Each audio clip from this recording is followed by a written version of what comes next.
And we are live. Welcome to episode 8 of the Razorburn podcast. My name is Jack. I'm always here, and I'm once again joined by Heather. How are you, Heather? Hi, everybody. Great. How are you? Fantastic. And we have a fantastic guest for you guys this evening or today, whenever you're watching. Introduce yourself, Shawn. I'm Shawn Maher. You might know me from Chatillon Lux, and I'm not sure when this drops, but April 28th is going to be Maher of Chatillon as well, my new perfume house. So, but yeah, you probably listeners to the podcast probably know Chatillon Lux maybe a little bit more. Maybe my collaborations is Declaration Grooming, and maybe you don't. So, I'll let you know everything. So, for people that don't know you, what do Chatillon Lux do?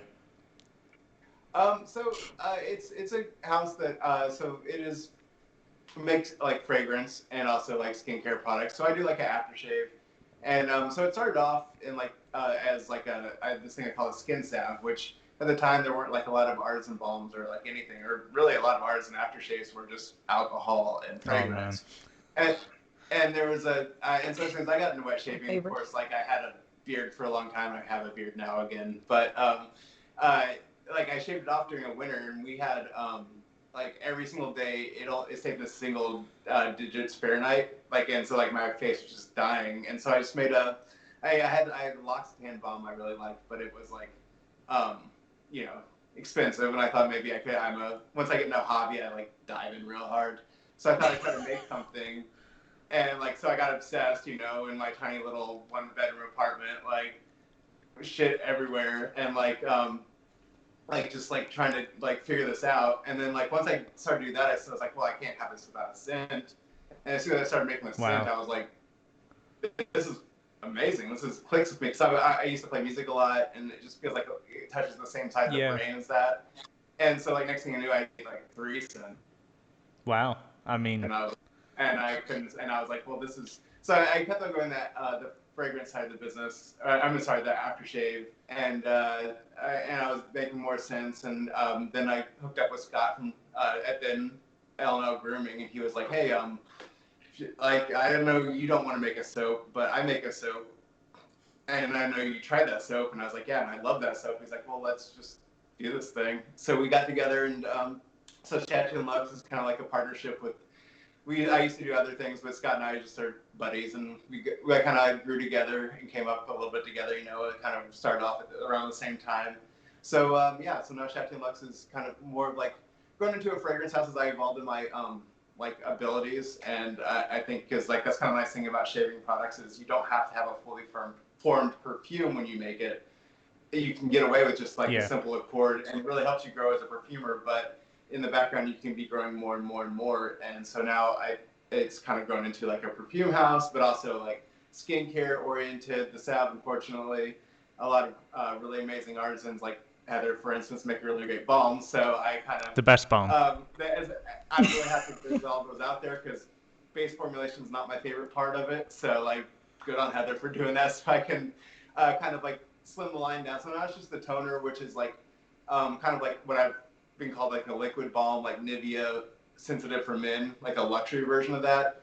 The aftershave, and then my fragrances, and then I put fragrance. I give some of my fragrances to Scott to put Declaration Grooming soaps. Cool. So that is a pretty extensive background of what you do. Something we do kind of at the start of Mm-hmm. every, I guess, at the start of every episode of these icebreaker questions. There are a series of questions Heather compiles, all for Yep. fun. So go for it, Heather. Yeah. Yeah. They're just fun. They're just kind of quick questions. So, my first question is always the same: ice cream, chocolate or vanilla? Oh, vanilla. And whoever says vanilla is not a flavor, no, vanilla is I a agree. flavor, and it's delicious. Vanilla. A good vanilla, though. It's hard to get a good vanilla. Yeah, Yeah. true, true. What is your favorite drink? Like adults or otherwise. Just what, yeah. I mean, alcohol, because you drink. I mean, you're a beer drinker, right? Yeah, I'm a beer guy. I mean, I like a good whiskey. Like I know that's a kind of a newer thing to me, and obviously St. Louis is a beer town, so beer is everywhere, and I love it, and I do love the confluence of like barrel aged beer, so you get the best of both worlds.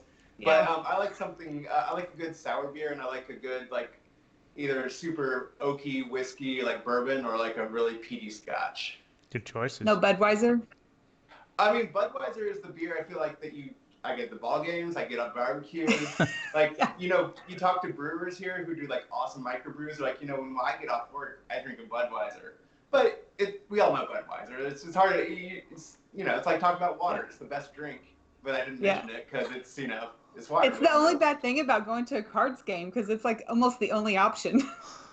I know, but thank God. And again, like I said, I love ice cold Budweiser. But they have actually in the past couple of years, and rest in peace baseball this year. But like, but they have expanded the offering. So now you can get some like urban chestnuts and local craft beers, and they have some cocktails even.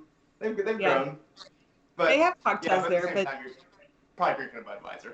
Yeah, pretty much. So I've read through your AMAs on Reddit that you've done.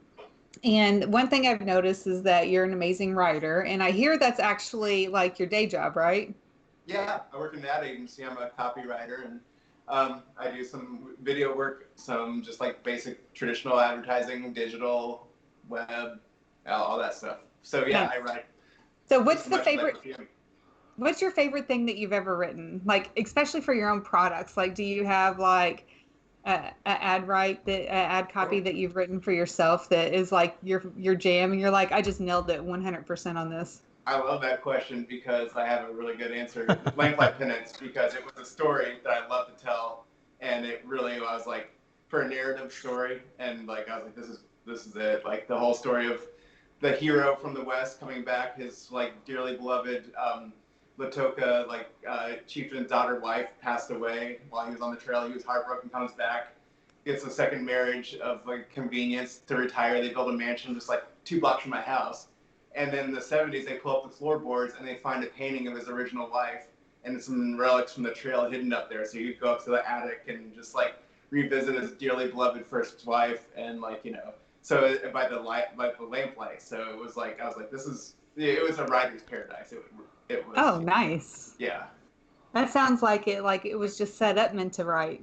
Yeah, I know, it kind of was. Yeah, meant to be written. It's a nice scent too. So yeah, what would you say is your favorite scent? Now, this can be a perfume, just a nature scent, a food scent, anything. Like, what is the one thing that like you just love to smell? Man, so if I could do like categories, because I'm not good at like picking one thing, but like, so like regular scents, nature scents. My dad worked at a lumber yard when I grew up, and so I go visit him, and especially when they just have freshly cut red cedar, he'd always have me smell it. And like I remember going to a job site and they had a red cedar closet, and just going in there, just being amazed by it. I also love the smell of gasoline, but That's so weird. yeah, no, I don't know how to explain it. I don't have a reason. I just like it. But finally, as far as like my favorite like perfume scent, that's a tough one. Like I mean, there's classics like Eau Sauvage or like Guerlain Vetiver or stuff like that, but when it comes down to it, I love wearing Timbuktu by Lards and Parfumeur, and it's like a really incense, like dry papyrus, like it's dry desiccated wood and incense burning, and it's beautiful. That would be my favorite. What's yours, Heather? I don't know. Well, perfume wise, I have to go classic and probably like just the old lady version, but like Chanel No. 5 is my favorite classic perfume. Right. Timeless. I mean, there's a reason it's a classic, right? Uh-huh. It's just it's literally the one perfume I've worn consistently for easily 20 plus years. And it's not the only thing I wear, obviously, but it's definitely like my go-to. But my favorite scent, like in nature or just natural scent, is literally probably because of memories. It is when it's been hot and we're in the middle of summer, and then you get rain, and then you can smell like the hot pavement and the rain. Like it's not even that it smells good. It just triggers like these childhood memories of like being hot in the summer and being able to go outside and like play in the rain, and Or the rain ends and you get sprint outside because the rain just got over. You can find outside. It's definitely a memory trigger scent for me. I love it, and I realized it a few years ago. It had been raining really hard, and we hadn't had rain for a while, and it was so hot. And I stepped outside to go to the grocery store, and I remember I could just smell like the hot pavement and everything. And I was just like, this smells like my child. So sometimes those memory triggers, are nice. But Chanel number 5 is definitely my go-to like perfume. Cool. Yeah. What would you say is your least favorite scent? That's kind of the thing is I feel bad, but like I never have like there's nothing that I can always at least appreciate it. I feel like and for a reason like just whatever reason it is. Night But music. I would say something like what's that? Night music. I mean, I like So do I. I mean, it's but I like a musky scent. I do. I like an animalic scent. I will say that man, I will say like heavy mint, like fragrance is a Yeah. bit is just too much for me. Yeah. But even then, there's some I like going back to that Versus, the mint and Alligator 7.2 is. I really good. like that. So, yeah, it's really Yeah. good. Okay, so these are the fun questions. Would you rather have a third eye or a third ear? Oh, I'm a third ear, especially if I get full hearing, because I'm like half deaf at this point in my ears. So give me that full functional ear. Like I need that. A third eye is kind of like just weird, I guess. Like maybe you can hide a third ear, but a third eye, like you always Yeah, picture it being like in the middle of your forehead too. that's your grow my hair over it or something at least. Yeah. Okay, last one. Would you rather not be able to read or not be able to smell? Oh, yeah, Shit. that's. Um, so like, but if I couldn't read, I could have someone read to me or tell me what was written. Like, is that on the table? I mean, sure. Okay, then You yeah. just wouldn't be able to read it yourself. If I can't read it myself, I mean, I'd be pretty heartbroken because I read voraciously. But yeah, let's go reading. Because like, at least like if your smell is so much like ingrained in every single thing you do. Like Yeah. I think that's like such a thing in all of your life, even when you're just like out walking around the neighborhood. Yeah. There's a workaround for reading, right? There's not really for Yeah, smell. exactly. Yeah, and I love to cheat the system. Like I'm always looking for that loophole. So. All right. Well, that's all I have, Jack. Okay, so something that we would like to talk about is we'd kind of like to talk about the history of your company, Shawn. I have had the opportunity to smell quite a few of your scents. Probably not from the purest source in terms of the perfume you make, but I am a big purchaser of shaving soap and anything related to shaving soap. So pretty much anything you've put through declaration, I've had a chance to smell. So I'm interested to see kind of the progression of your company and I guess the path you've taken more recently, because as far as I'm understanding, that's changing quite a bit. Yeah, I mean, it's as like my perfume business has grown, like it's grown quite a bit. Like I had the recent, you know, becoming a finalist for the Institute of Art and Olfactions awards, and like Mark Benke's nomination of like Weinstrass's perfume of the year on everything he tried of like I think it was like 400 something That's perfumes huge. like in 2019. Things like that. It's been really huge and it's been really cool. But I did get my start in wet shaving, and I do really appreciate it. I do feel like it was some lessons I learned about being everything to everybody, and that I think part of the thing is with wet shaving and with like these little niche hobbies like that is that it's really cool where I'm on there, I go on the forum, I'm talking with other artists, I'm talking with people who use my stuff, I even get the direct feedback, and that's awesome. But sometimes you're so connected, you feel bad, you want to do everything that people Yeah. want.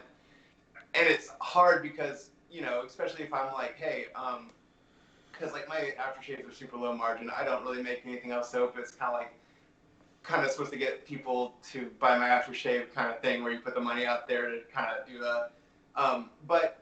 but it's also hard to be like, hey, to someone who you're friendly with and you're friends with and you talk with on the internet, you don't want to be like, hey, I'm not making enough money off you, which is a terrible thing to say to Yeah. somebody.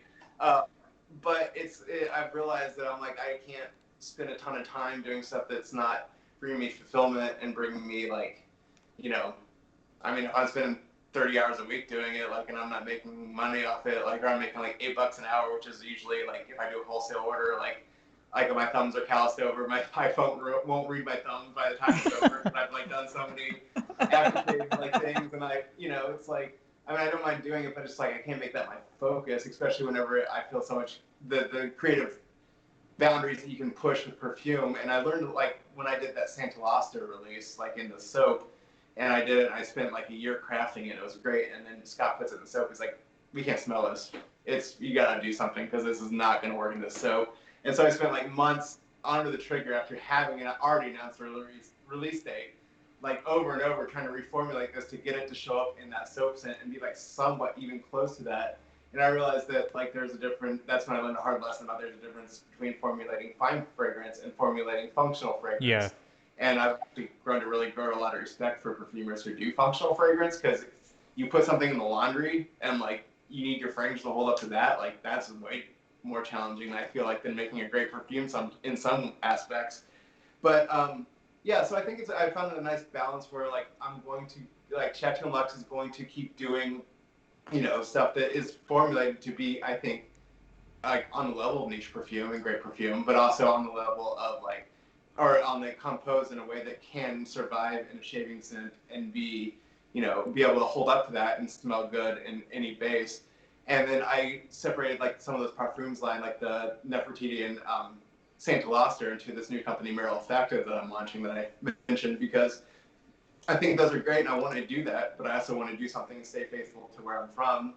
And also I want to do perfumes that are accessible to people that, like, I mean, I think that, like, I love, like, in Crystal Moon, my new release, I love using Osmanthus Absolute. It's fucking beautiful, but it's also, like, $300 an ounce, So, like, you do that, you can't do it in the aftershave, because then the aftershave is going to cost, like, $40 for 2 ounces.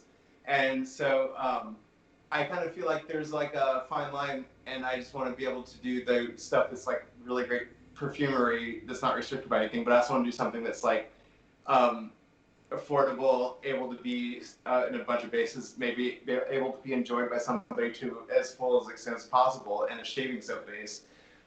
So I think that like it's kind of an evolution where I feel like I found a way to kind of appease both sides. Maybe like in the future, like when I do re-releases of the scents, which I want to do for people, but it's such a time-consuming thing. Scott in Declaration Grooming will maybe do the aftershave and soap and stuff. Like if I want to do another run of like a discontinued scent or something like that. So that way people can get the soap. There's a new base. They want to try that in the new base. They might not need the aftershave because they already had the aftershave. So it's kind of like, this might be a good way to give people what they want, So I'm trying to find a good way to like make everybody happy, make me happy, and make sure I stay like faithful to people who've been there from the beginning. It's difficult though, because from an artisanal perspective, it's difficult to put so much time in and not have any return of income, right? Because the fact that you're working for $8 an hour is crazy. Yeah. And that part of that too, I will say, is because my perfumer's alcohol has increased by 33%, and my packaging has increased by 40% after the tariffs and after the outbreak. So, I mean, some of that might change as well. The margins have become definitely thin, but that hopefully, temporary situation though. So. Yeah, that is something though that we've talked about on the podcast before, because a lot of people don't realize how much time as an artisan we really put in to like developing research and developing, and even sourcing packaging. I mean, I've literally spent hours like looking for one friggin' like bottle that I need or want, or like, like people don't realize how much time and effort that we put into things. And so that's something that I really like talking about. So, and I've said this before, we work a lot of hours as makers and artisans. We can work 12, 14, 16 plus hour days sometimes, especially when I have a new release coming. It's nothing for me to work 12, 16-hour days getting ready to prepare and get things out as fast as I can. And with doing that, I tried to tell everybody, like, if somebody, kind of balks at pricing and things like that, and I get it, but at the same time, I tried to tell people, like, you wouldn't expect to work for $8 an hour, and you don't expect to work a 12, 16-hour day for $8 an hour. Why do you expect us to? Like, it's unfeasible. And while we love what we do, we still have to be able to make income off of it, or really it's not even a hobby at that point. Like, it's just a money suck. And we may love it, but at some point it's going to burn you out if you're not getting any return off of it. Yeah. And you can only take so much for the creativity side, right? Like, you can do that all day long, but at the same time, if you're literally in the hole for the time that you put in just for the creativity side, what is the point? Like, eventually you have to have a stopping point. And your comment earlier about doing everything for everybody, it's like all of us have been there. We all want to be able to appease everybody, right? But you can't. You have to at some point say, no, I'm sorry, this is like my limit. This is my Yeah. cutoff point. I hate to be the one to say it, like, to a degree. Time is money. Uh, it, It it is depends. 100. If you're like, we're at Carve, we're fortunate enough to make something with quite high margins, but I can imagine something like soap or aftershave, if you're putting in hours and hours and hours into something, and really the maximum you're only ever going to achieve is $10, $15 maybe in terms of margins, and that's pouring the soap, that's making the soap, that's making the aftershave. As a consumer, I expect to pay, you know, a premium for that based on trying to make profit from the product, but you're also trying to make money with your time, if you understand what I'm saying. Yes. Oh yeah. Yeah. And I mean, I think part of it too is like it's an opportunity cost. Yeah. Like when you do something that isn't making money, it's something that like, and no, I'm not getting rich off anything, but like it's an opportunity cost to maybe grow something that could be like, it's like a television network. They don't advertise the show that gets bad ratings to try to push it up. True. They advertise the show that's getting great ratings because they want to maximize that Yeah. thing. And it's like you spend your time where the smart play is.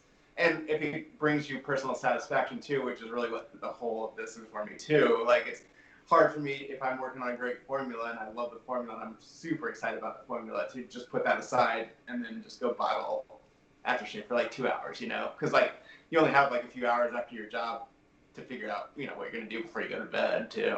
Right. Yeah.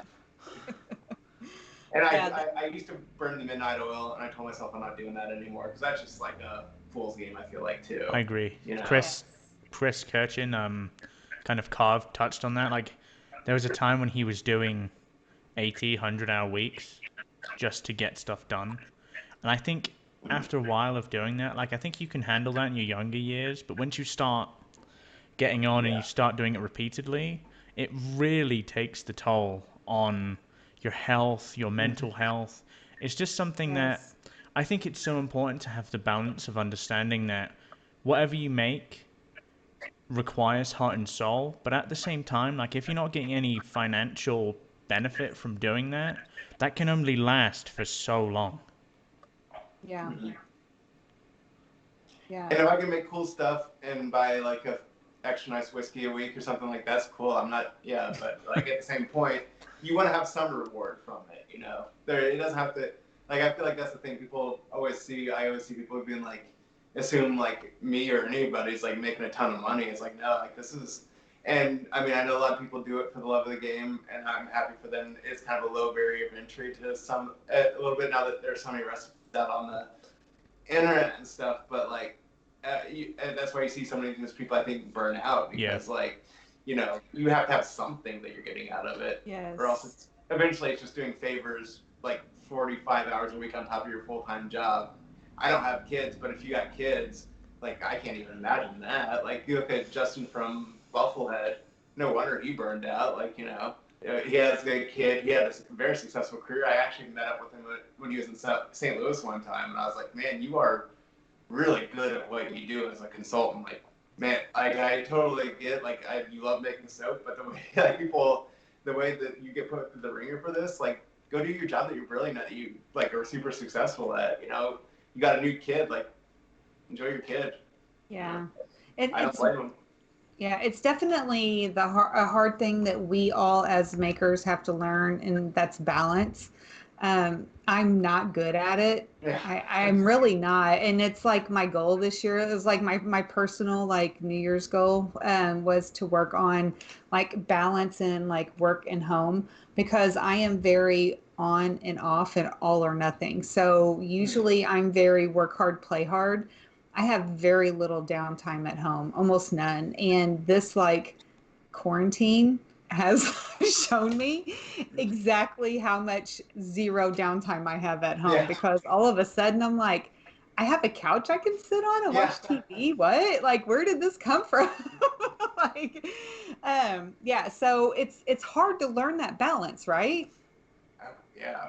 Yeah. I mean, totally. It is funny too because I did the same thing. Like whenever I first started the quarantine, I started like 4 new perfume formulas. Like I started working Shit. hard. Like I was like going. I was like, yeah, I got this time. I gotta maximize it. Then finally, I was like, maybe I should just go like ride my bike or go live around the city or just like enjoy the sunshine. Like maybe I could do that, like and not feel guilty about it. Yeah. And I did. That's It the was awesome. thing. That's exactly it, though. We feel guilty about taking time off for ourselves, and like we shouldn't. It's part of balance. Like it's not healthy for us to work 60, 80 plus hours every week, week after week after week, right? Yeah. It's not good for anybody. It doesn't matter if you have kids, it doesn't matter what age it is. Like it's really just not healthy for you in every single aspect, physically, mentally, Mm-hmm. like personally, like your personal relationships, things Yeah. like that. Oh yeah. Um, and it's hard to like put the brakes on and say enough's enough, like I got to shut the lights off and like do something else. And there's a lot of diminishing returns too. Like you get to the point when you're like 2 a.m. You have to be up at 6. Yes. You can't concentrate. I've sat there. I've like kind of half dozed off with like a beaker and like a bottle in my hand, just like sat there and started staring off into space. I'm like, have I been sitting here for 5 minutes just like staring? Like, why am I even doing this anymore? Just go to bed. But yeah, it's tough for sure. Well, it's difficult to balance something you absolutely love to something that, like I said, if you absolutely love it, that only can pay the bills for so long, And I think it's very important to have the mindset of, at the end of the day, although I love this, it is a business. And if the business isn't viable, I need to find a way to make it viable. Something that kind of we've done consistently with Carve is we don't make enough money off of return sales because we sell kind of one and done items, right? You're coming Yeah. to buy a razor. If you buy a razor, you're done. So really the only Mm-hmm. way we can consistently make money is through new releases or limited edition stuff. Yeah. And I mean that's what ends, the whole shape yeah, world, really. and I don't think that's out of the ordinary. I think there's a reason why there's so many products. It's Mm-hmm. because people need to find a way to make consistent income, because if they don't, Yeah. it's no longer viable as a business. Like if people stopped buying our razors, we're not doing this anymore. Like we can't. We have a warehouse we need to pay for. We have machines we're still paying on. We have to Yeah. find alternatives.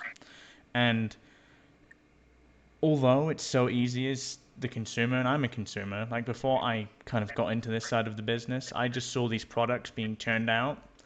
It's mainly through the fact that I need to make my business viable, and that's why I need to keep making so many things, because if I don't make things, you don't buy things, and if you don't buy things, it doesn't work. Mm-hmm. I mean, that was how I feel like real burned out was whenever I was doing this full time, like shaving was exploding, my fragrance was building, and like, so I started, and I think a minute after I quit my full-time job, my old one, which I was burned out hard on that job, so it was a blessing in disguise, but like, the sales started to plummet off on my shaving like stuff, because I feel like, again, it is a pretty limited market, Yeah. And I can only sell so many aftershaves of a certain scent to somebody because I realized I feel like so many people do when you're so deep into it, you feel like this is cool, I'm having so much fun meeting so many people, but then you realize it's maybe not as big as you envisioned it to be. And I'm just get so burned out on like deadlines when I'm trying to do something creative or like trying to figure something out. You're like, well, I have to have this done by like February 17th, like to make sure be able to get in production, order the stuff, order the labels, and then like you're like, I mean, you're not waiting for it to be done. And then at that point, and then it's like, but you have to keep releasing stuff to feed the Yeah. monster. I'm not saying like even it's all the same people, but you have to keep hitting the thing on like I have to do something like a gourmand, or like I have to do like a veteran one maybe because don't have something like this, or here's something like this, and it's not even like you're not even thinking about what you're passionate about anymore. You're like, hey, what people who are out there who are like, maybe what's a corner I haven't hit yet because I gotta keep doing this. And some people are really good at it. Like there's some prolific guys out there. Like Chris Cullen is brilliant. Like Will, all the like I wish I were as prolific as those guys. Unfortunately, I just get too deep in my own head, and that's what burned me out real hard. But yeah, like you said, like it's if you don't continually like you have to not as soon as you release something, not only do you have to start working on something new, you had to start working on something new like a month ago, Yeah. or else you are just you're dead in the water, and it's hard. It's just like a mental grind, not even grind. It's like you're tight-roping over alligators like all the time, and just like going as fast as you can across that line. And the moment you pause, you'll just fall off that tightrope, and the alligators will get you. And it's scary sometimes, that's for sure. And I some people have the mental fortitude for that. I felt it sucked all the creativity out of my life a little bit, you know. And it's just so nice to be able to like do stuff the way you want to do it. Well, that's the thing, isn't it? You know, even if it's not. As a creator, the ideal situation is to have people love what you love to make. Mm-hmm. But there might come a time where people don't quite love what you always want to make, and you have to make those sacrifices based on what the consumer wants. And I think, Yeah.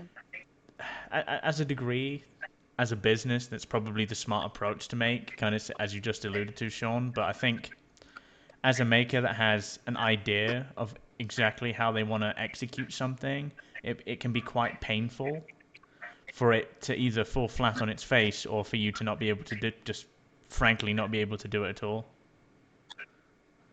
Yeah. Well, and also too, like for me, I could make I tried making new Colonius, and once I tried doing stuff that I knew that is out there. You could make like, let's just say a tech knockoff, like, and people like the tech, but eventually you realize like, if you're not unique and true to yourself, you might be able to keep hustling, but in the long term, you don't have a voice, you don't have an identity, and so I think that even if it's not the most successful thing, like I learned, and I should know this because I work at an ad agency, I know, but like it's all about staking your claim, saying this is who I am, this is who I like, this is what you can expect from me, like you love it or hate it, just this is who I am, like. And again, it goes back to like what we're talking about, not being everything to everybody, being yourself, and just take it or leave it. We use that term a lot. I think we've used it in almost every episode, and it's maybe you're not for me. Oh yeah. Yeah, and like I think it's so important, isn't it? Because if people are complaining about what you're bringing out, there's so many other options out there. Right. Yeah.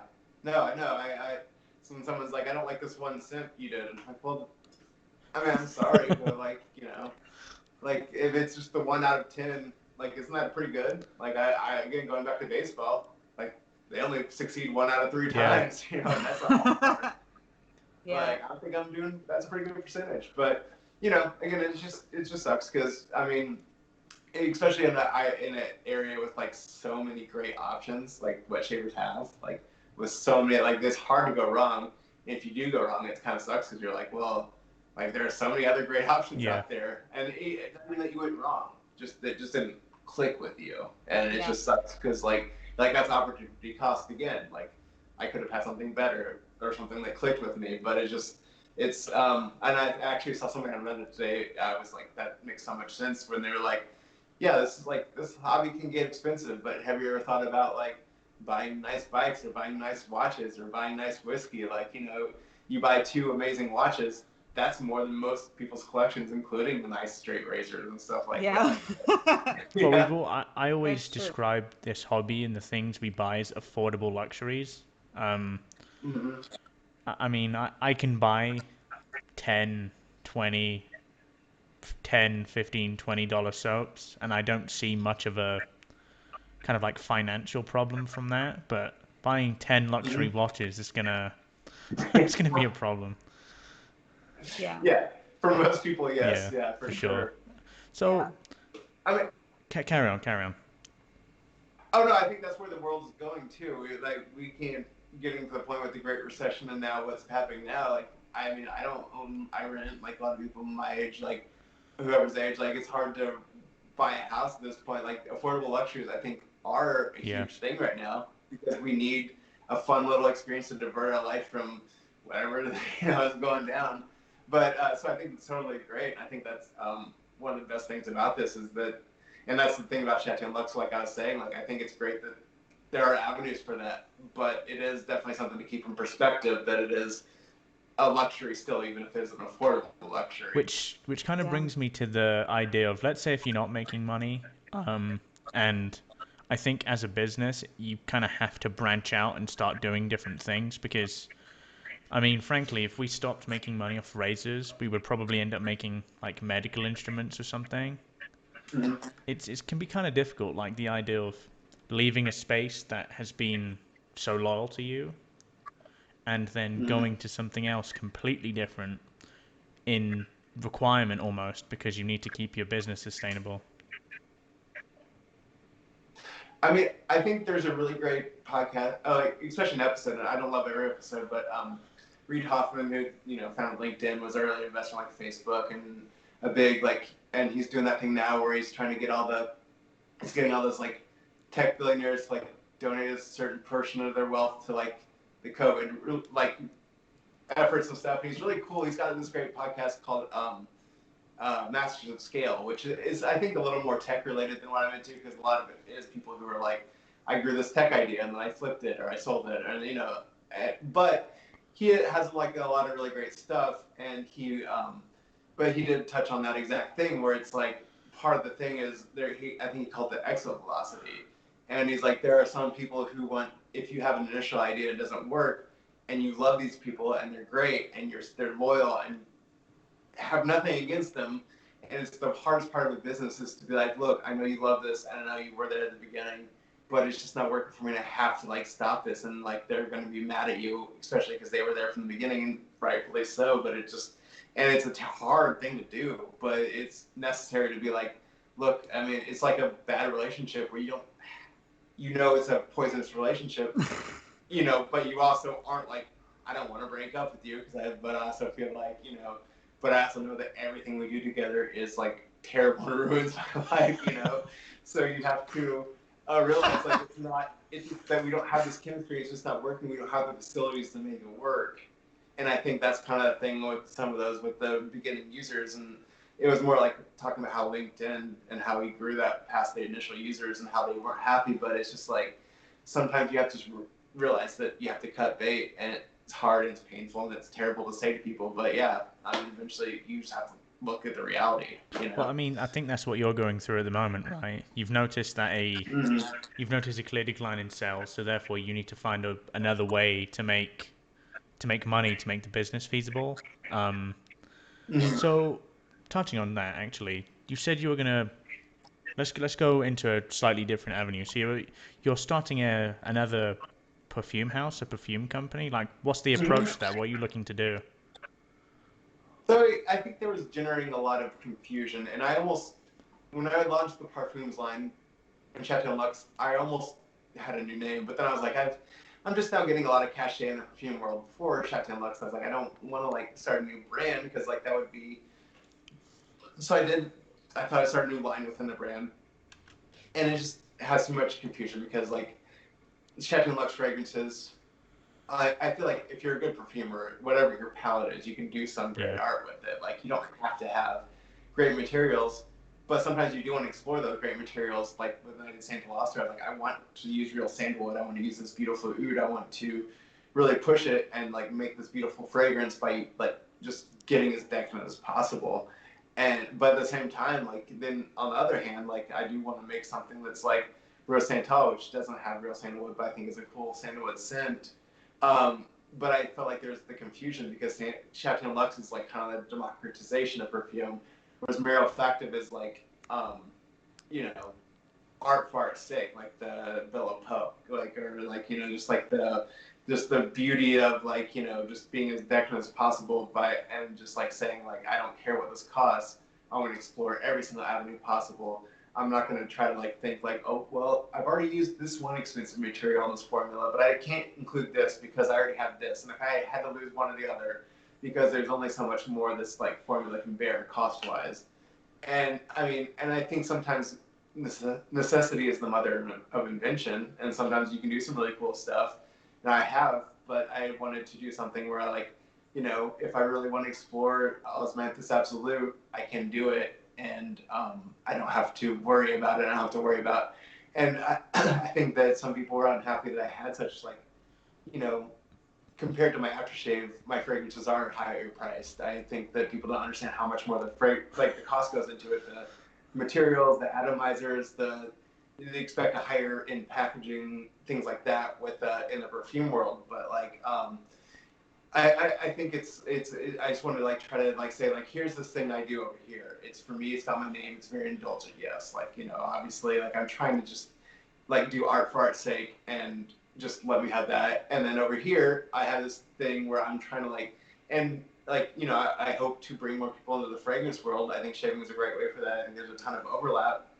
And I just want to make this where like, I can make an amazing fragrance that's super unique. It's really awesome that I could really expose to a shaver, to maybe like someone who's like a fragrance lover who doesn't have a great job, like, or even you do have a good job, but like you just maybe you have kids and you're not trying to spend their college education money, like I just want to like try to do both of those things at the same time. And I think that it's really confusing to come into one brand and be like Chatillon Lux. Well, what are they? Do they make like shaving products and like fragrances that are really cool and unique, or do they like make like high-end perfume? Like, and so I just want to like try to delineate those two a little bit, and time will tell. But I'm hoping that I feel like it's kind of like the move I should have done from the beginning. But I think the time was right, and I think I had established my voice enough in the perfume world at least, and also in the shaving world where I feel like you already know me. You're gonna like me or not like me, whatever. Just like we're already there. You know me, I know you.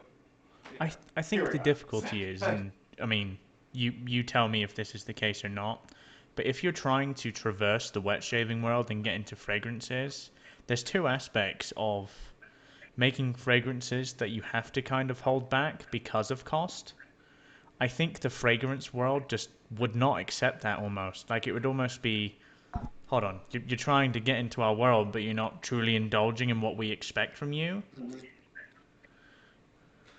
It is. There are like a couple of different ways. I think that I definitely I've had a lot of people try my like Chatillon Lux fragrances and say, this is so good. I never tried it because I never thought a $60 2-ounce fragrance actually was going to be really good quality. Like and because like you look at like most artisanal niche perfumes, we're looking at like a 2-ounce fragrance, $100-something dollars easily. Like because just like. Because, like, if I'm competing with Louis Vuitton buys a truckload of their material. Like, I buy, like, a bottle, like, so you want to talk about economies of scale. Their cost per unit, like, they buy 1,000,000 bottles. I buy a couple hundred bottles, like, they're just making, like, their cost per unit is so much lower than mine could ever be. And to try to compete with that means I have to, like, make my margins so much lower than theirs. And, but I think that there's also, I think you can do it. I think it's just, and I think people are starting to see that. But you also compete with some people in the fragrance world too, who are like a lot of, and it's the same, shaving as well, but like in the fragrance world, you get like a lot of those people who do the knockoff fragrances. And that's fine if that's your jam, but like, a lot of times they don't pay the development costs, and a lot of times they just cut the corners on like. So I think the other thing is too, some people what they'll see is saying that Louis Vuitton fragrance costs like the juice in the bottle costs like $2 to make, and they don't because that's the material cost. They don't factor in the development cost for the perfumer or anything like that, like all this stuff. And so they look at this and like, well, Shawn over here, he's charging this much. Like it only costs him $2 for a bottle. And then the Ventus costs this much, which I'm not going to create. That's a whole other thing. But like, I also have this person over here. This is a pineapple smoke thing that's like a knockoff, and it costs a fraction of the thing, which proves that Shawn over here is overcharging for what he does, and and it's hard to get that to understand people, especially people who like don't run a business like we do. Like it's hard. Like it's a. I mean, I didn't even I work with businesses. I work in ad agencies. Even before I started doing this, though, I didn't understand the full breadth of what's involved with what we do, and I think that's the challenge. Is like it's people don't understand how much incidental costs go into being a small maker. Well, it's development, right? Because it's not just a case of Yeah. saying, "Oh, I want to make Nefertiti. I know exactly how to make that, and I'm going to do that right now, and it'll be ready in 5 minutes." Yeah. It's that's the difficulty that arises in saying, I need to price this perfume because I've only got 100 bottles of this. I need to price this perfume for the months of development it's taken me, the material cost, what actually goes into making that fragrance. It can be really difficult, but again, from the consumer perspective, all they see is they see that knockoff fragrance or that imitation fragrance costing a fraction of the price of yours. It's so easy as the consumer to look at the face value of that product and say, my experience dealing with both of these is the same. Therefore, they have the same value to me. Mm-hmm. I mean, I totally get that. Like, I mean, I don't blame anybody for thinking that way. I mean, those opinions are at odds, and sometimes maybe you have to realize you can't reconcile the two sides. Yeah. I mean, as much as I hate to say that, it sounds cold-hearted, and people get mad when I say that, but it's like, maybe I'm, like I said, maybe I'm just not for you. Yeah. Like, Yes. you know. It's a different target market too. Like, I mean, people who appreciate what artisans can bring to the table, and like if they can appreciate our time and our like voice in the market, like kind of like not just our branding, but like all of us have like our own aspects that we bring in and things that we're known for and things like that. So I feel like people who, if they don't appreciate those kind of things, they don't care. Like they're not going to be for an artisan per se. They don't care if they can get somebody to make the dupe fragrance that they bought into an EDP. Like I've done a couple dupes. Just they're more limited usually, but I've done them. But I will never make an EDP because you can get the EDP in the real thing. Like why? Why I'm not gonna do that. Like I already have this like weird limit thing on doing dupes anyway because I just have strong feelings about them. So I don't really do them often. But I'm not gonna do an EDP in it whenever you can go buy The the thing is, perfume. there are Like places for that here because if you think about this logically, right? Let's say if I, as a consumer that's spending a normal amount of money, normal can be whatever it is to anyone. It's all subjective, right? Maybe I don't have the $400 to buy Creed Aventus, and I want to try Creed Aventus. That's where like honestly, if you want Creed Aventus now, there are so many affordable options for that. I've never particularly explored them myself, but I'm certain that if you wanted that, there's something out there for you. And I think, yes, as a maker, it's saying that maybe I don't want to recreate that scent and I don't want to recreate something that's already on the market, but it's understanding also what the consumer wants, because if the consumer does want that imitation perfume of Creed Aventus, I think there's a place for that because frankly they might not want to splash $400 on buying that. Mm-hmm. Yeah, I mean I won't say that the first time I was exposed to Creed Aventus wasn't through a knockout because it was. Yeah. I mean, because you could like at least you were like, is this something I want to explore? Is this a thing? But I think Creed is also a different animal because the way they just have captivated, like their whole accidental variations of batches to get people to buy every single batch number. Like they're a whole different animal. But I mean, yeah, I don't blame anybody for doing it. Like and if that's something you really want to try and you just don't have the money for it, yeah, I mean, fine. Like it's not my jam, but you do you. Like I'm. That's the nice thing about getting older is I've stopped caring. Yeah. Back in my day when I was like punk rock, I had things solved away, and I'm too old to even worry about other people anymore. Yeah, absolutely. So let's kind of go on to a different topic here. So something I'd like to discuss with you. We spoke about almost exactly the same thing with Will Carrius of Barrister and Man. It's the evolving expectations of scents and wet shaving. Now, I remember back in the day, like the start of the big artisan movement, scents were either single notes or if you're pushing it, maybe double or triple notes, right? But now the wet shaving community has developed in such a way where they don't only expect ridiculously good performance from the products, but they expect unique, somewhat Mm-hmm. transcendent scents. What's your take on that, Shawn, as one of the people that make the scents? Well, it's kind of funny because when I started, yeah, same thing. Like I remember that's whenever the whole thing about oh I am CBD, the eye lather, what's his name, David Christopher. Bailey. Yeah, yeah. He was his whole thing. He was real about as how if it has more notes that can fit on the label. Like if you say if it's like lavender and pepper and something like if there are more notes that you if your title is too if you made all the notes in the title and it's too long to fit on our label, that's not a good scent. Which it's good to have really good absolutes like that. I mean, it's definitely never going to He'll backfire probably on watch you to this, have by the way. that's cool. I mean, he can kiss my ass. I don't care. But like he also said, like TSM for sure smelled the inside of his grandma's handbag, like by smelling out of the jar and then just did it. So Wow. like if I have a half thought review of his reviews of his half thought reviews of mine, that's cool. Like whatever. But but yeah, like I think that's the thing that people have grown and people have realized that you can do a lot more, and sometimes you do want to just like a lavender scent. I like a good lavender scent, but like maybe just don't like. One of my favorite expressions I've heard lately is don't yuck my yum. Like if I just enjoy like whatever you enjoy it, man. Like but and that's the thing I felt like was like trying to say like what shaving sense may only be like this. Like it's just such a stupid short term idea that he had.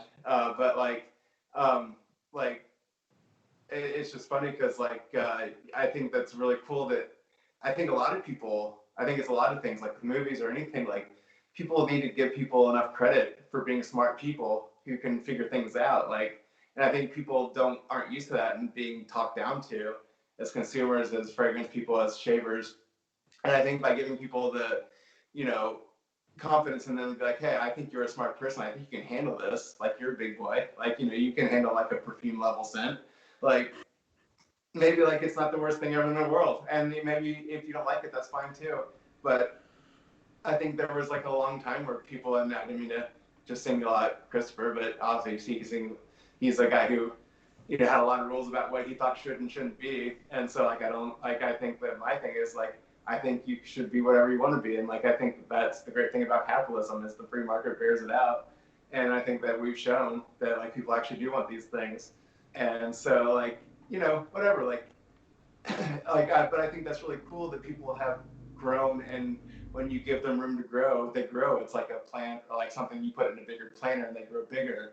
And to show these things and people I think are really like I think it's cool to see shaving people like really not only just get an interest in perfumes, but get an interest in learning about like I talked with somebody the other day who's like talking about Crystal Moon. He's like, I bought this Osmanthus Absolute. It was the same one I used in Crystal Moon. He's like, I think it was really cool. I just wanted to explore that scent. I've seen that. I didn't know what it was. I thought it'd be fun to explore it. And I think that it adds a whole new aspect of exploration that people can really enjoy. So, I would say that the expectations of scents and wet shavers have developed over time. Um, I think if you were to ask CDB now what he Mm-hmm. expects from a scent, it would be considerably different to how it was 5, 6, 7 years ago. And maybe he had those views, but I'm almost certain he doesn't have them now. I think that's almost the same with everyone. I think when you think of just the the the change over time, it's pretty crazy that it comes from one aspect of scent formulation, which is actually very basic if you think about it, like one or two note scents, but that was sufficient back then. To now, we have a bit of a movement where they expect almost colognes or perfuming Yeah. correlating with soap. How do you feel about that, Heather? I mean, I think it's anything. Just you shouldn't be prescriptive about what you think things Yeah. should be because that's the.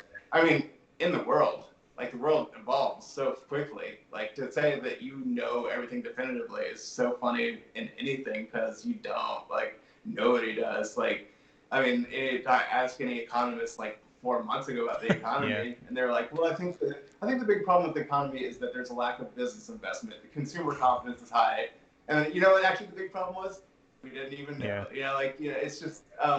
But I think that's the thing. Just to be a tastemaker or to reflect the taste. I think is the thing with reviewers or people who are people. And I think that it's hard to say because it's like there was a thing with I believe it was Ford. They had a car that was like designed by input from people what they wanted. So they made it exactly how all the test audiences said what they think a car should be, and everybody hated it across the board. Then you look at Steve Jobs, and he was like, everybody's like, this iPhone's stupid, one button. Like he's like, no, the consumer doesn't know what they want. I have to show them what they want, like because they haven't seen it. So how do they know what they want if they haven't seen what the thing is yet? Like there's no way to know. So I mean, and I think that that's cool. I also still feel like there's a lot of people out there who do like a single solid scent, you know, and like just want something that easy and enjoyable. Sometimes I do too. Like I mean, that's fine. I think that it does. It is kind of a downside. It reminds me of the Mitch Hedberg joke where he was like talking about how he's like wanting to be a stand-up comic, and he's like, and then my agent was like, hey, someone talked to me. He's like, hey, they want to know if you can write. He's like, man, it's like working your whole life to be a chef, and you go to the culinary institute, and you work hard, and you learn all the techniques, and you go to Paris, and you study. You're like, cool. Can you farm? Like that's the whole, you know. So like it sucks because I totally understand. Like if you're a person who works, you know, at like you know formulating a base and make the base soap base and like you know or you make like whatever and then they're like cool here you also have to do this other thing and they're like well that sucks because like you know that's not what I'm passionate about. It's kind of like with me with like my bases too. I'm like I made an aftershave base, I liked it, it's just not what I'm good at. Like I figured it out, like I'm good, like I don't think I can improve, and if I did it would be way more effort than like what other people would have to spend on it because I'm not sure exactly cosmetic ingredients aren't really what I totally get my mind around so easily. So like I totally it does put an unfair strain on people. Just like it for me, I'm not very good at like suppliers or supply chain or like getting my stuff organized. Like organization is a very big struggle for me, and like I totally get it because it sucks. Because I'm like if I just had somebody who could fix everything for me, like I could be so much better. But like I have to learn to just be an organized person, and I'm not good at adult things. But like here I am learning to be an adult because I have to be because I have this business now. So you know, Yeah. it's. I wish there were a better answer that I could give on that. It's just like it's a conundrum. And I totally understand why anybody would do like a fragrance that they know works and knows people like it because you know that's what's wrong with someone who wants something and they like it and they can get what they like, and if you can't like you know if you're not if you know you could work and work and work and do something or you know there's this thing out there you could give then people would really love and they would flock to it like you know whatever, just give them the thing they like, and there's nothing wrong with that. It's just like it does. The originality requirement does really keep it hard. But I think that you see some people who I think it's all about knowing yourself, knowing where your boundaries are, knowing who you are, knowing what your limitations are, not trying to go further than what you can do, and knowing what you can do, and working within that. So like you know maybe you might just think like, hey, what if I put this you know lavender and like I don't know like something really weird that nobody's ever really put together. It doesn't have to be a fully thought out formula. Maybe you thought about those two things, like just something like you know. I mean, you look at like like lavender, lime, cedarwood. His first thing, still cool because like lavender and lime, not a thing that people probably do in cedarwood. Like you know, sometimes it is just like some beauty and simplicity is really sometimes the most beautiful thing. Yeah, I know Yeah. what you mean. What about you, Heather? What do you think? It's hard because I love what you touched on. Like for you as a perfumer, like the scent is like your priority. It's your jam. It's what you're good at, what you're comfortable with. And formulation, as far as like products, is not. And I'm the opposite. So formulation is absolutely 100% my jam. But perfuming is so freaking hard for me. I've I've set my table up, my organ up, like I don't know, late summer, early fall, and I'm really just feeling like I'm getting a few things that I feel like are really decent to like work with and to release. And it's so hard and overwhelming. I started out with way too many, first off. I Yeah, started out with like I did the same thing. 350 things, and I Yeah. sat down. I'm like, what the fuck am I supposed to do with all this? Like, it was just so much and it was so overwhelming. But and so I'm glad that you pointed that out because it really is a struggle for some of us. And some people are good at it. Um, you know, there are some people who can do both. Will is a great example. There's not many Wills though. You know, I mean, Yeah. that's the problem. I mean, Doug is someone who, you know, does a lot of perfumery. Chris Cullen is another one who does a lot, and has been forced kind of into doing that because, and I think part of it is because expectations are higher. Prices have gone up. There's more in the hobby. There are more. There's more competition, so you're always trying to like one up. You're trying to always find the thing that's going to kind Yeah, of put you ahead, right? And so you kind of get away from absolutely. using some of the like pre-made fragrance oils or the very basic essential oil blends that a lot of us start out with, you know, lavender and lemon or, you know, things Mhm. like that. So you have to kind of move, and as you want to gain, like, you claim your space in the market, like that's kind of like what I see happening. And as I see that happening, I feel like it's more of a demand and it's more of a norm, and that's what people want. And that you almost need something like that to stand out. Like last year, the last 6 months has been, you know, people are saying it's like the race for the base. So, you know, these like amazing bases have come out. So now to like top your base off, what are you going to do? Well, now you got to like match it with this amazing scent. Mhm. So it's hard though because it's not easy for us to be all things. I mean, you just can't be. And so fragrance for me is very hard. I'm very slow with it. It's just I don't know. It's just really hard, but I definitely see the trend going to where people are wanting to make that connection between wet shaving and fragrances. Mhm. And it is a good medium bridge, like, you know, in between, but it's so hard to to do both, which is why I did my bespoke fragrance. It's why, you know, did the Yeah, which is collab great.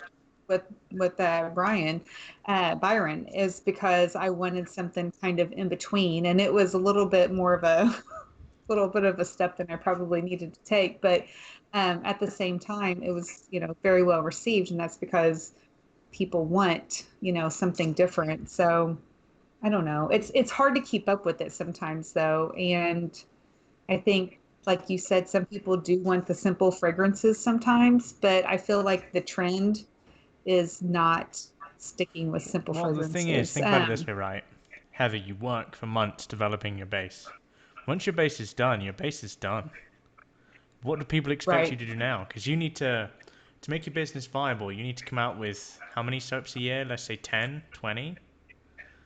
What are you going to Yeah. do in terms of scents for those? You're going to release just a lime, a lavender, a cedarwood. It's not Yeah. going to work, is it? Mhm. You're not going to sell soap. No, So at this no. point, the evolution of selling that soap or the evolution of kind of doing that, like I've been reading some of PAA's kind of descriptions.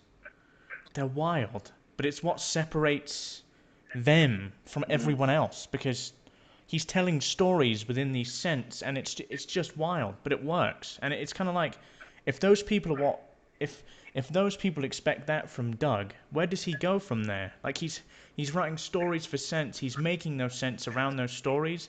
It's crazy, and I think someone making a cedarwood or a lime scent or an orange scent, they're not even in the same market almost. Right. I would agree with that.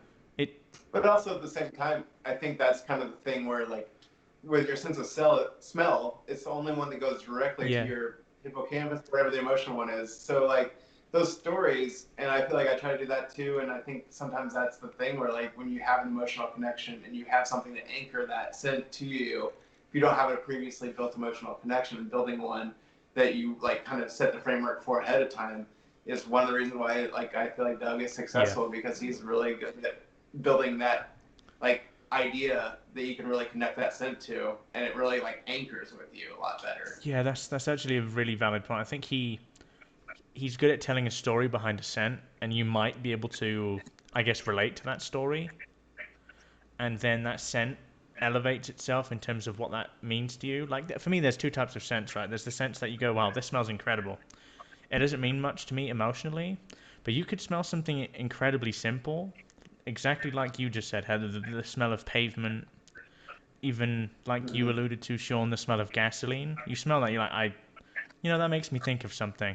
And the beauty in that is the fact that it's thought-provoking to me personally, as opposed to being complex or advanced in any way. Well, even on your podcast, when I was talking about Zing, like in the circus and all that, like I mean, I like the scent. I think it's good, but like my most experience with the circus is going there as a kid, and I hated it, and I thought it smelled terrible. Oh, it's miserable. I think it was the circus we had growing up. Like, yeah, I think it was just a terrible one.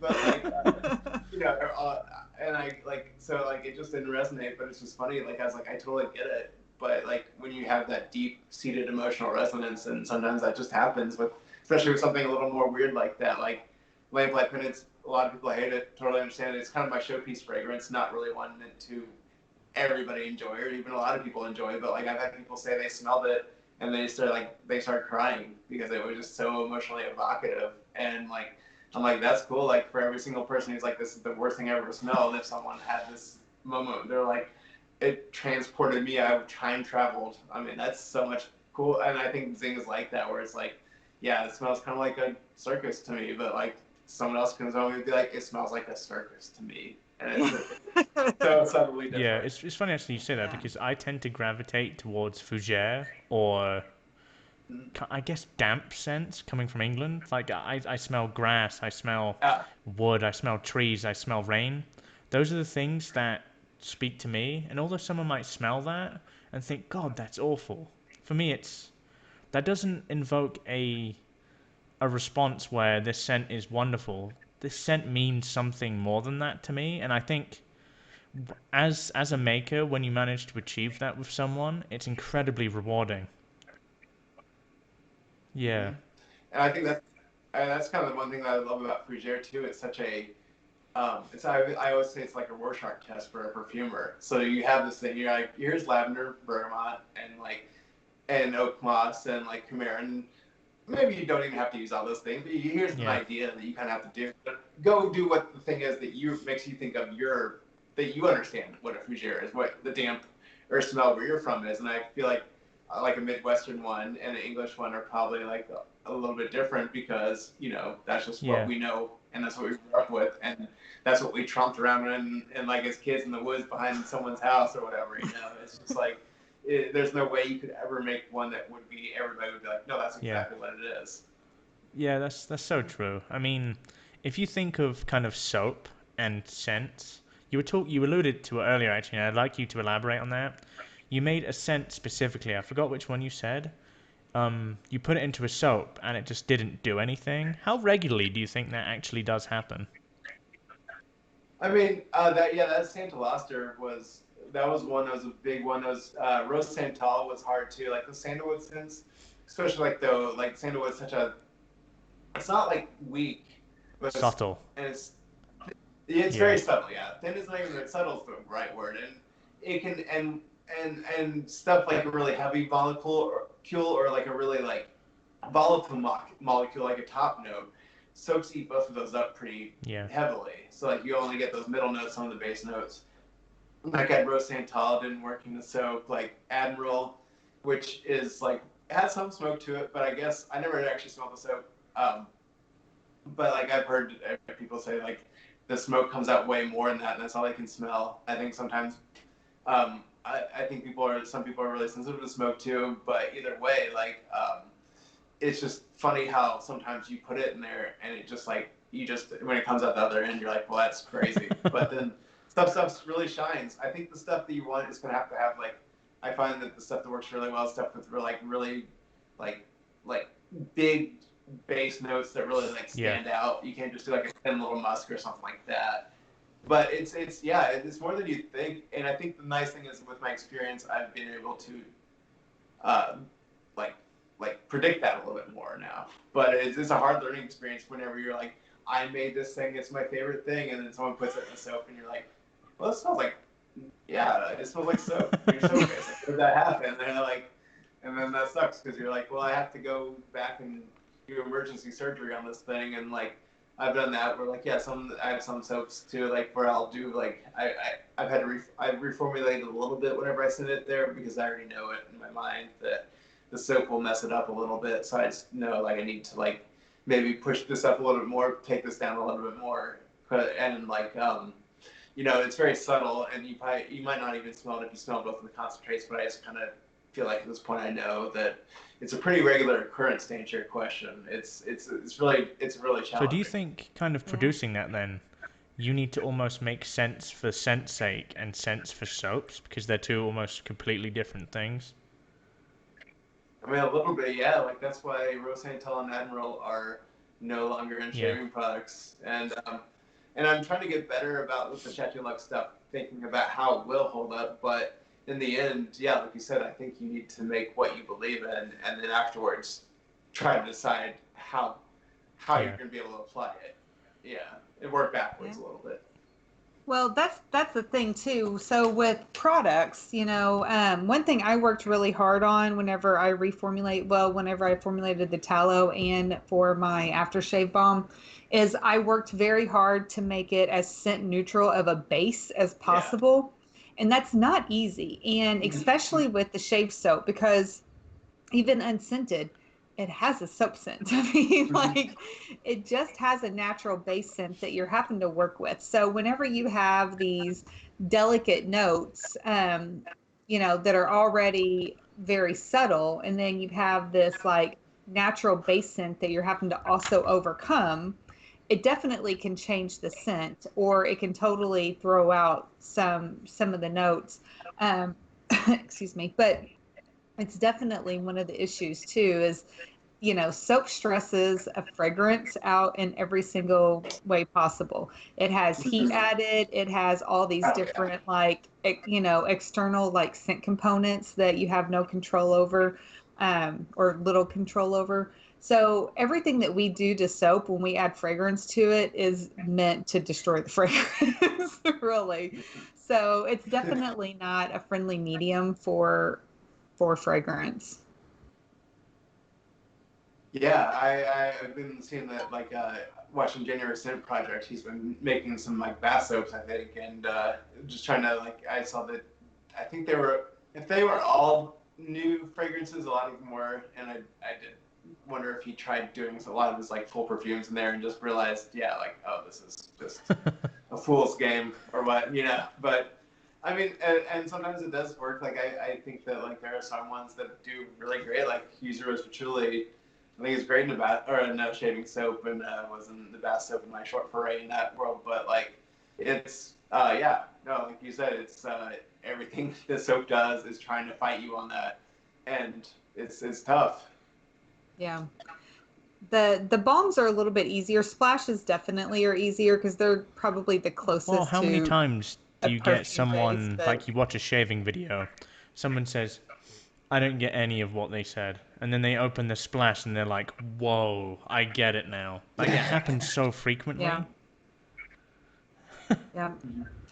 Or sometimes I get emails where someone wants to return a splash because it doesn't smell like a soap, and I'm like, well, I'm sorry, that's man. we got it backwards. I'm sorry, but let me try to explain this, and then I hope, and then sometimes they're happy, sometimes they're not. But What can you do? that's what happens when you set your expectations based on one thing. Because like I don't blame you if you smell soap and you love the way it smells, and then you got the splash and it doesn't smell like it. I totally understand it, but it's hard sometimes whenever that's the expectation and the base level people give you, and then they smell your thing, and you're like, well, that's. I mean, I'm sorry, like if it's not what you wanted, but it's just hard to get it very like Yeah. 1-to-1. So my favorite scent of yours is Nefertiti. Um, Yes. how different is that from the soap to the actual perfume? Quite a bit. A lot of it was costs. I used a, I had to use a different oud to get the cost down. I couldn't use like natural orange blossom. I couldn't use like the really nice like like because I had to get I got like a certified like lit tested like THC free Shit. like cannabis essential oil, like just to make sure because I know that people probably get tested for their jobs, so I have to make sure that like I don't want to screw anybody over. So I used a different accord for that. A lot of it was just like a very subtle stuff, but it was really difficult, and I didn't change the structure a ton, but I feel like it did. It had a lot of really fine points to it, and it had and a lot of that just didn't come through very well. And I think that you can. I think that's not one that you would smell, and you would smell like the perfume, and be like, "This isn't the same thing." But I think that you would say, "There's a lot more green going on here," things like that, stuff that really opens up, and then and tell the truth, I never smelled the soap. I have just an inordinate amount of soaps that I just can't even I feel overwhelmed sometimes, just how much stuff I own, and I stopped getting soaps, even stuff that's in my scents, because I'm like I just can't own more things anymore. Like on that level, I just feel like such a wasteful person, and I've got enough soap to last me forever. Yep. And so I haven't smelled that. I used to smell an aftershave splash and also the perfume. So that's what I'm coming at here. But so I can only assume what the soap does. But it definitely was a hard one to do because and the jasmine is like such a fickle thing too. It can feel somewhere animalic. Yeah. Like whenever you look at soft little purple textures that on the edge, it can really get collapsed into itself a little bit. So it definitely, I think the fragrance feels a lot softer. I don't use the word feminine because I'm not a big fan of like gendered fragrance stuff, but it does feel like a softer touch to it, like a Queen Nefertiti versus a hard jazz bop album. I feel like it evens out a little bit more. Yeah, it's actually funny you say that because that's one of the scents that my wife likes the most. And I think it's the sort of thing where it's not like incredibly masculine. It's somewhere in the middle, but it's not so far to one side that either sex would not gravitate towards it. It's a genius scent. It's honestly one of my favorite scents in wet shaving, by far. Do you have anything to add to that, Heather? No, actually, Nefertiti is probably my favorite of his as well. I do have the Crystal Moon, and it's kind of like it's a sweet floral a little bit, right? What is there's something in here that I'm not familiar with, and it may be the absolute that you're talking about. There's something in here that I pick out that I absolutely love. It's a fantastic scent. So would you say most of your, because I know a lot of like the trend in perfumery is going towards being more general, Yeah. like gender neutral type scents. But you have a few that are definitely very masculine, like some of the smokier ones, like Admiral's a smoky, Lamplight Penance is kind of a smoky. Would you say that maybe other than those two, the rest of them are a little bit more unisex, or how would you? Yeah, I'm just not a good barometer. I didn't grow up around people wearing fragrance, so I kind of was a blank slate, and I never really knew the laws very well of what they're supposed to be. And I find myself wearing like feminine, marketed to women perfumes, and not even realizing, and then suddenly just being like, oh, I didn't know that was for women because I just haven't I guess been exposed to it. Yeah, So I think that was just wear what you like. Yeah, exactly. I'm not knowing what I'm supposed to do, but I do think that and it's actually kind of funny. Lamplight Penance. I've had done these festivals, and they're felt like, especially like women who wear a lot of black, like they really enjoy Lamplight Penance. So it's there are I think it does straddle a lot of genres, but yeah, I do feel like I try to do unisex, and I feel like that's kind of something that started in the 20th century whenever perfume started in department stores. I mean, you think about, I've worked in retail a lot, and the whole point is to try to make that sale, and turn it over, and get to the next person, make that sale, turn it over. So if someone walks up to me and they're like, I'm a man, I can be like, here's our 5 mid fragrances here. Like, I've already eliminated half our fragrances. This is for you. And like, next one, what do you like? This or this or this? And like, you take them down. Like, that's the whole point of like starting big and taking them down the funnel, the sales funnel, as it were.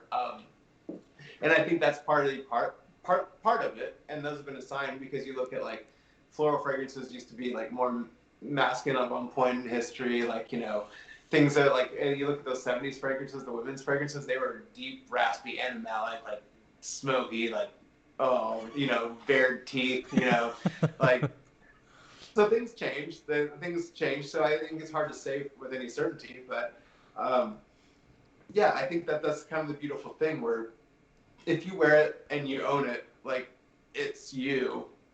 But at the same time, I understand if you don't feel confident doing that, like don't wear it, like because that's not like that's the whole what it's supposed to be. You're supposed to spray it on or put it on and use it and feel like I'm the best version of me. So like do what you're gonna do. But if it does feel really masculine to you and you feel like you're feminine, like yeah, if you are a person who wears like evening gowns and like pearl necklaces, yeah, don't wear length line pendants. I totally get that. Like, that's fine too. But I think it's just, I've smelled people who just own it. I think it takes a certain amount of confidence. I'm not the most confident person, so I totally get that. But like, sometimes it's just person to person, and it's when someone says is this like masculine or feminine, I'm like, well, who are you talking about? Like, it's such a hard thing to say for certain. And like, I'm not saying that there aren't genders to fragrances decoded in whatever your background is. I'm just saying is I'm not going to like prescribe what this should be and how it should be worn. That's up to you. And I hate to like just tell people what they should feel about something. Like I'll give you all the information about it, but it's up to you to like make your own thoughts about it. Yeah. I think that's a fantastic way to actually cap off the episode, I think. So before we stop or before we shut off the podcast for today, do you have any plugs, Shawn? Well, other than April 28th, Maher of Chatillon, and Nefertiti and Saint Elasse are moving over there.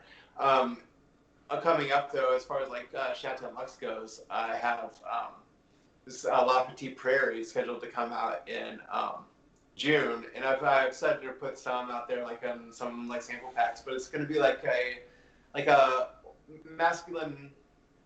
What would be? I think honestly, I've given to women and they like to wear it too, so I say that it kind of harkens back to what was considered masculine, maybe like the mid-century, like Eau Sauvage, that kind of thing, where it was pretty floral heavy, kind of citrus.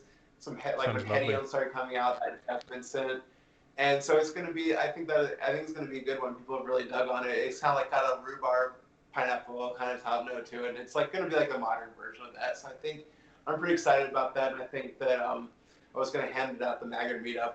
That obviously is not happening, but I'm going to try to think about. I'm trying to figure out how to get some eau de toilette samples available ahead of the time or something. Try to make up for that, or like this is all speculation, and I got nothing definitive to say, but I might try to have some available early. So follow at Chatillon Lux. If you sign up for the mailing list, you go to chatillonlux.com. I'll try to keep the release schedule updated.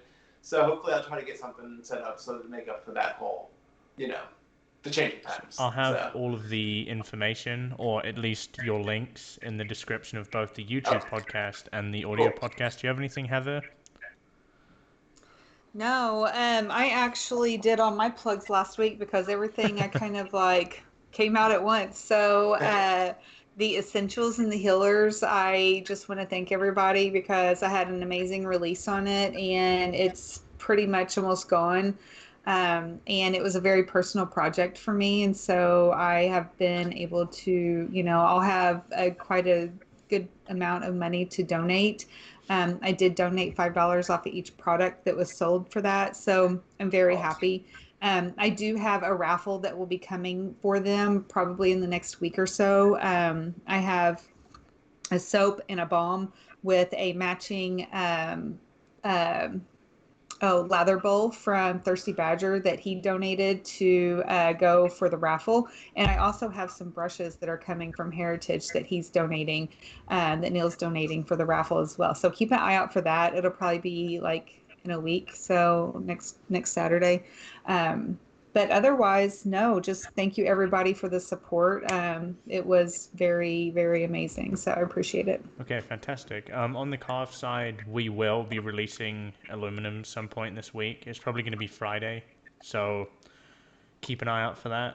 As far as titanium goes, it's still planned for the same day in case any hiccups come, but we're not gonna stock. Well, we're not gonna sell anything from now on that is not in stock. So if it's not ready, it's not going up on the website, and you'll have to bear with us as we push it back.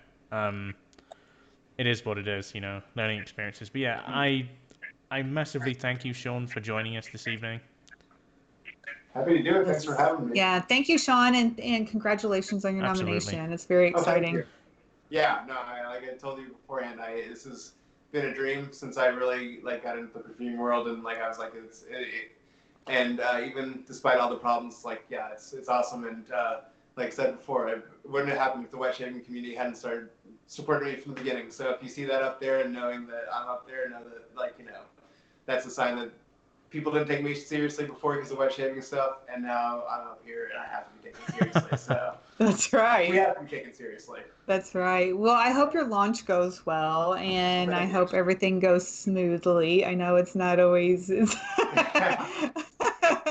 They don't always go as smooth as we like. We just put on a happy face and be like, "It's fine, it's fine." So I hope everything actually goes smoothly for you. Right? Yeah. I hope this is the one time, perhaps. But like I said, I'm getting bottles got delayed till tomorrow, so hopefully I'm going to be spending all night tomorrow night filling those up, and should be ready sleepless tomorrow or on Tuesday, ready to send those out. Awesome. So. Awesome. Well, Have a good week, guys. Catch you later. Thanks again. bye. Bye.